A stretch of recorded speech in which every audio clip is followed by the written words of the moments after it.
Chapter 4: The Art of the Flicker and the Ground-Sensing Jutsu. The soft rustling of scrolls echoed through the quiet of the Konoha library as Naruto carefully perused the shelves. His training with the body flicker had been intense, pushing him to new limits, but there was still something missing. He was fast, faster than anyone in his class, but speed alone wasn't enough.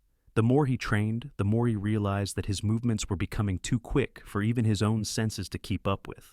He needed more than just speed. He needed control, awareness, and precision. Naruto's eyes narrowed as he pulled an old, nearly forgotten scroll from the dusty shelves. It wasn't flashy or filled with powerful jutsu. It was simple. Ground-Sensing Jutsu, the title read in faded ink. A low-rank technique, something available to academy students. But as Naruto unrolled the scroll and began reading, he realized this might be exactly what he needed. The ground-sensing jutsu was designed to give its user heightened awareness of their surroundings by detecting subtle vibrations through the ground. Whenever the user touched the ground, they could sense movements and shifts in the earth around them. Most students saw it as a rudimentary skill, useful for locating objects or tracking in basic exercises. But Naruto saw potential. If he could pair this with his body flicker, he could solve his biggest problem. His senses wouldn't need to catch up with his speed. The ground would guide him. He closed the scroll, tucking it into his jacket, and left the library, his mind racing with new ideas. The training grounds, late evening. The moon hung low in the sky as Naruto stood alone in the training grounds. He'd spent days memorizing the intricacies of the ground-sensing jutsu, and now it was time to combine it with the body flicker. Naruto closed his eyes, centering himself. He focused his chakra into the soles of his feet, feeling the subtle shifts in the earth beneath him. The ground became an extension of his senses. Every pebble, every blade of grass, and every shift in the wind connected with his chakra. In a flash, he flickered across the field. His body moved faster than ever, but this time, his feet weren't the only things guiding him. Each time his foot touched the ground, the vibrations told him where everything was. Every tree, every rock, every leaf. The low-level ground-sensing jutsu, once overlooked by other students, was now Naruto's key to mastering his movements. He could now anticipate his next step, without relying on his eyes or ears. But something was still off. He flickered again, this time faster, moving from tree to tree. His speed had increased to the point where the jutsu was barely keeping up with him. There was a moment of lag. His senses couldn't entirely match the pace of his flicker. "I'm close, but not perfect," Naruto thought, frustration creeping in. His feet hit the ground once more, and for a brief second, he felt the subtle tremors of a small animal scurrying nearby. "This will work. I just need more practice." Konoha Academy, the next morning. Whispers filled the classroom as Naruto silently entered, taking his usual seat at the back of the room. His mysterious, almost ghost-like presence had become a point of curiosity for the other students. He didn't talk much, and when he did, it was often in short, direct answers. No one really knew what to make of him, except that he was a bit strange. "He's kinda weird, right?" one student murmured. "Definitely weird, but have you seen how fast he is? He's really strong." "Yeah, but he's not really popular, kinda keeps to himself all the time." The general consensus among the class was that Naruto was strong but odd, and not someone they could easily approach. He was a loner, and that isolation made him hard to understand. In the back of the room, Shikamaru lay lazily with his head on his desk, eyes half closed. He wasn't the type to care about gossip, but Naruto had caught his attention for a different reason. "That guy? He's way stronger than most of the kids in our class," Shikamaru thought to himself.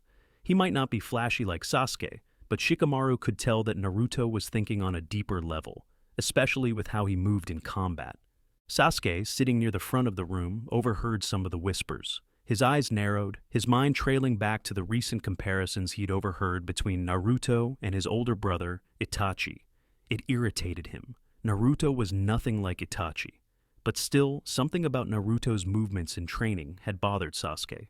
Naruto was strong, stronger than most of the others. The fact that some had begun to compare them made Sasuke clench his fists. "No way he's like Itachi. He's just a fluke." But despite his thoughts, there was something nagging at the back of Sasuke's mind, a sense of unease. The training grounds, a few days later. Naruto stood in the same spot he had practiced in before. Today, though, the stakes felt higher. He had been improving his combination of the body flicker and ground-sensing jutsu, and now it was time to test them both in tandem. He had pushed his body flicker to near its limits, and his senses were barely managing to keep up with the pace. But with the ground-sensing jutsu, he was learning to rely on more than just his vision. He flickered once, twice across the training ground, each time letting the ground guide him. The more he focused, the more he realized that his surroundings became a part of him. It was no longer about seeing his opponent. It was about feeling where they were before they even moved. Kakashi suddenly appeared in the distance, watching Naruto from the edge of the trees. "Let's see how he uses them together," Kakashi thought, stepping forward. "Naruto, let's spar," Kakashi called out, his tone as casual as ever, though his eyes gleamed with interest. Naruto nodded silently, positioning himself. He activated the ground-sensing jutsu, focusing all his chakra into his feet, preparing for the flicker. The earth pulsed beneath him, sending ripples through his senses. In a blur, Naruto vanished from sight. Kakashi stood calmly in the center of the field, waiting. But before he could fully react, Naruto's presence was already behind him, a kunai in hand, poised to strike. "Impressive," Kakashi murmured, dodging at the last moment. Naruto flickered again, this time moving in unpredictable angles, using the terrain to his advantage, the vibrations from the ground telling him exactly where Kakashi would move.